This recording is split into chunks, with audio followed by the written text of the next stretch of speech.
Welcome back to the channel, everyone. Today I'm going to be giving you a list of houseplants that you can use to filter your aquarium. So I've made this video before, it did really well, people were super fascinated, and I keep houseplants in every tank pretty much here in my fish room if I can.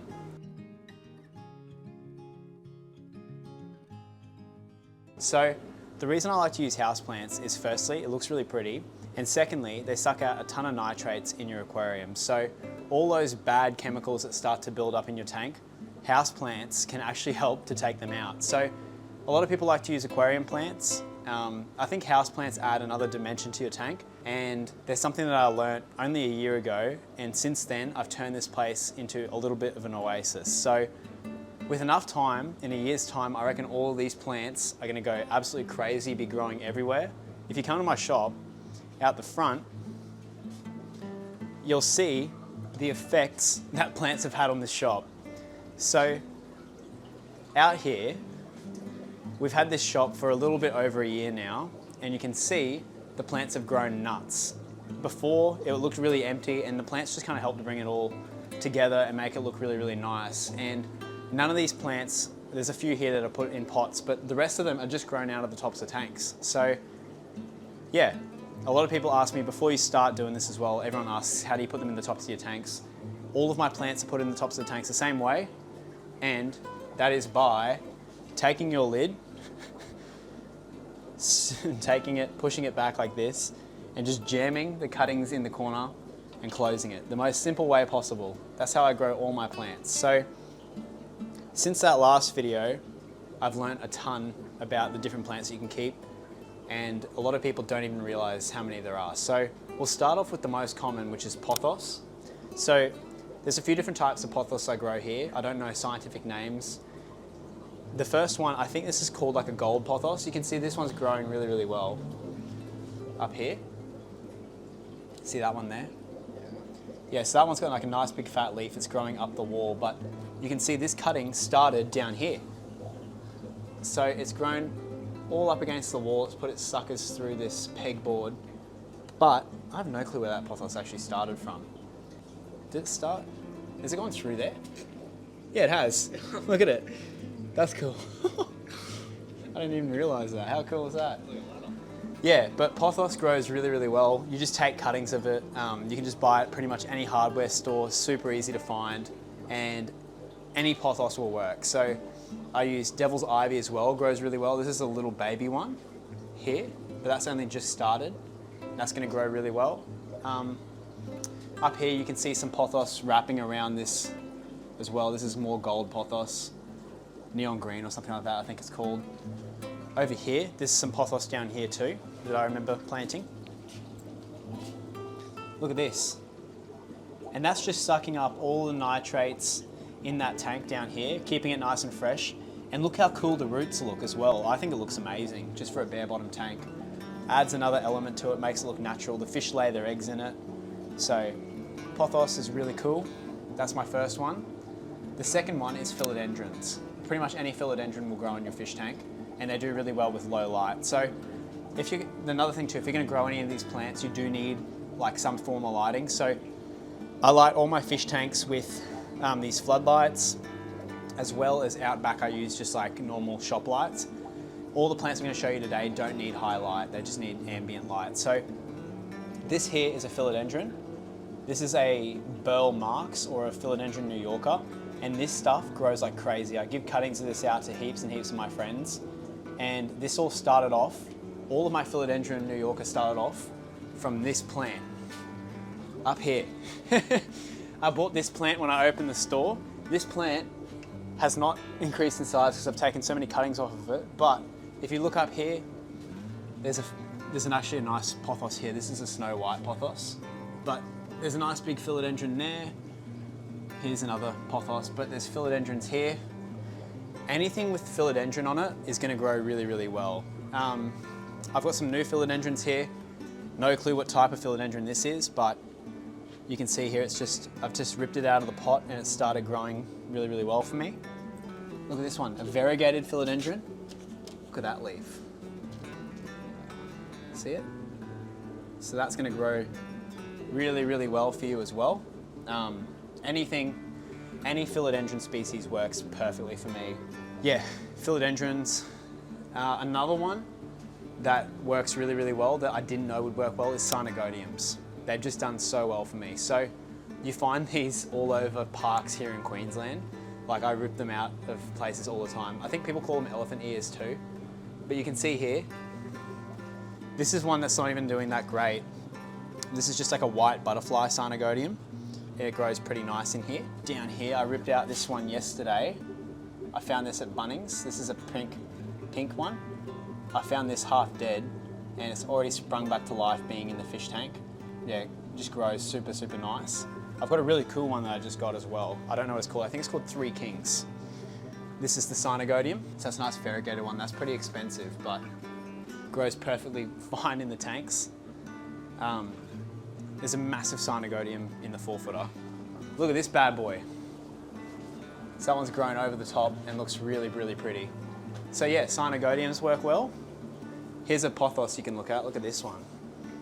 A Manula. That's a pretty rare one. And it's just grown so lovely with all that variegation as well because of all the nutrients. And yeah, it's just planted in the corner and it just grows awesome. The next one is peace lilies. Any Spathiphyllum. Up here, this one's gone to flower. So you can see that flower coming up here. But you just shove these in your tank and they grow so well. So any of your Spathiphyllums, you can see the roots there. You just shove them in the corner, the roots come down. You don't need to overcomplicate it. Like, they're not toxic to any of your fish. I think some of these plants might be toxic to cats if you've got cats, but that's not my problem. That's for you to figure out. But I found this to work really well. Up here, see this one? Walking iris, wandering iris. That grows super nice and lush as well. Look, there's a little baby one here that I can grow. I can rip this off and take this to another tank now.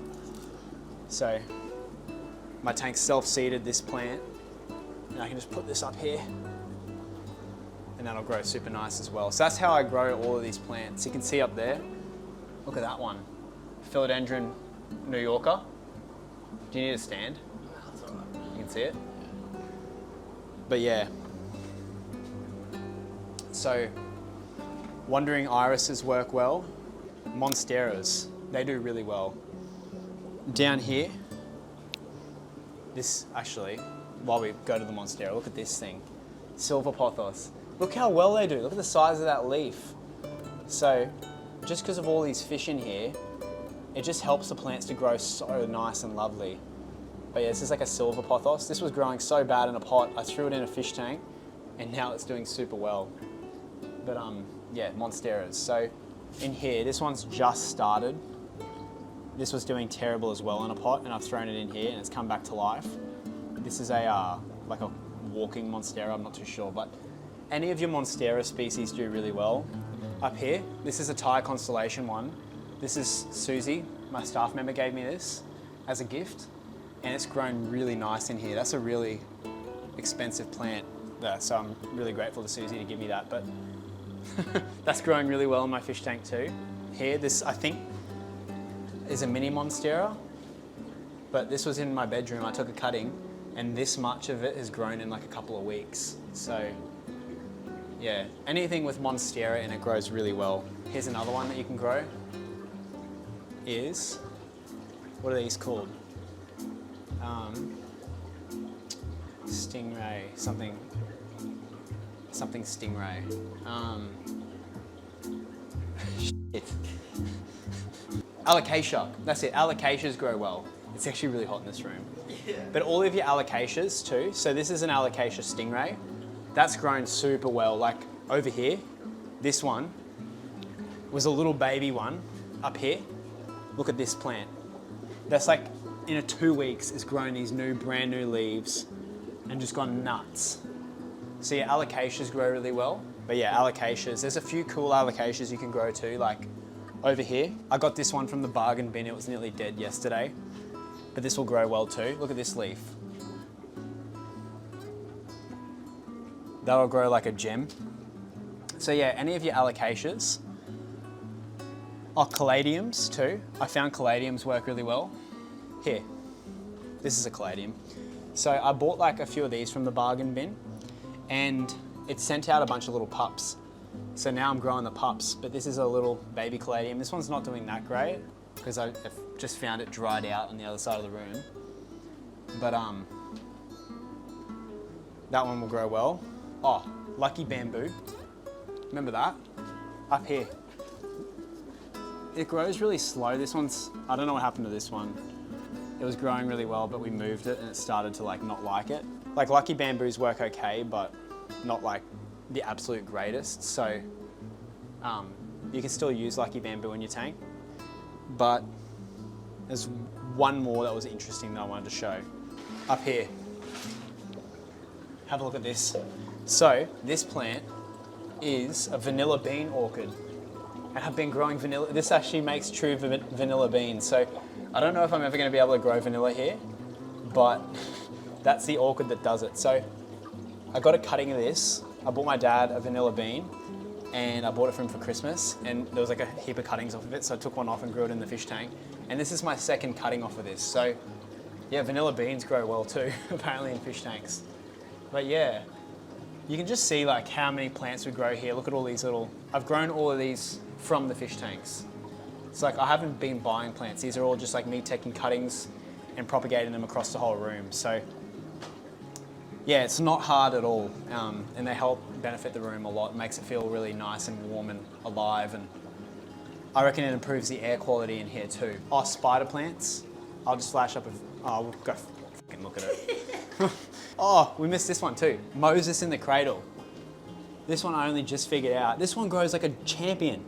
So I ripped this out of Mum's kitchen and it's grown like this much in 2 weeks. Look at all these roots it sent down. Look at that. So yeah, Moses in the cradle. It's a nice, really pretty looking plant too. That grows well. Look at this spider plant. So all of your spider grass, spider plants do really well. I don't grow a lot of them because they don't like being squished into the lids too much. So like they kind of die off on me sometimes, especially out in the breeding tanks. But in these shop tanks, they don't get moved around too much. So that's okay. When you look at them, like what I'd do, I'll flash up a little list here of like the categories of plants that you can do. And then from that list, when you shop for your plants, if they fit one of those species, they should grow in your tank. Like, and the way you do it out of the pot, just take it out of the pot, shake off the dirt and chuck it in your tank. That's all you need to do. So I hope this video helps you out. I hope you can turn your little fish room into a greenhouse because of this. I'm sure there's 1,000 more plants that I've missed. I'm gonna figure them out and we'll make another update video soon, but sweet. Cheers guys.